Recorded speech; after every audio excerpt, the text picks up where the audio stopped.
এই কাহিনী এরকম একটা সত্য ঘটনার উপরে হলো, যেটা বিহারই নয় বরং পুরো পৃথিবীকে অবাক করে দিয়েছিল। বিহারের একটা গ্রাম ধূমকেতু, যেখানে রামদুলাল নিজের একমাত্র ছেলের সাথে থাকতো আর তাকে খুব ভালোবাসতো। বাবা, আমাকে আরো কিছুক্ষণ খেলতে দাও না। তুমিও না, এমনিতেও কাল থেকে স্কুলে তো যাবই, ভ্যাকেশনের তো আজ শেষ দিন না। না বাবা, লেটস গো, চলো আমরা বাড়ি ফিরে যাই। তোমাকে ছুটির দিনে আবার এখানে নিয়ে আসবো, ঠিক আছে? না, তুমি ততক্ষণ সেই বেঞ্চে গিয়ে বসে পড়ো, আমি ততক্ষণ ঝুলাতে বসে ঘুরে আসি। রামদুলাল নিজের ছেলে করণকে ছেড়ে সেই মাঠেরই একটা বেঞ্চে গিয়ে বসে পড়ে। চাঁদের হালকা আওয়ায় করণ একা একাই খেলছিল। ততক্ষণেই ওখানে একটা ভয়ঙ্কর জীব, যে একটা হুবহু মানুষের মতোই ছিল, তার দুটো হাতের নখ একদম লম্বা এবং তীক্ষ্ণ ছিল আর চোখ একেবারে লাল।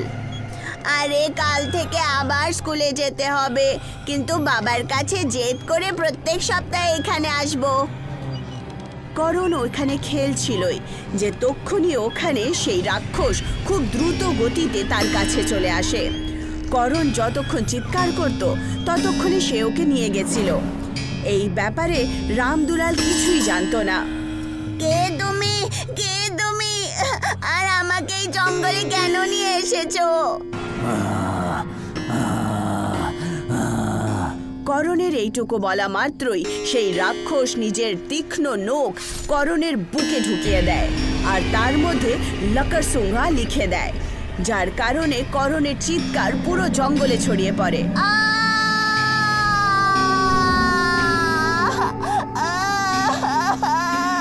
এটা তো করণের চিৎকার ছিল। করণ, কোথায় তুমি? করণ, করণ, করণ, করণ! রামদুলাল নিজের ছেলে করণকে খুঁজতে খুঁজতে প্রত্যেক জায়গায় দৌড়ায় আর দৌড়তে দৌড়তে ময়দানের কাছে জঙ্গলের দিকে পৌঁছায়। আর ওখানে গিয়ে নিজের বাচ্চা করণকে মাটিতে শুয়ে থাকতে দেখে, যেটা দেখে রামদুলাল একেবারে অবাক হয়ে ওঠে। আমার বাবা,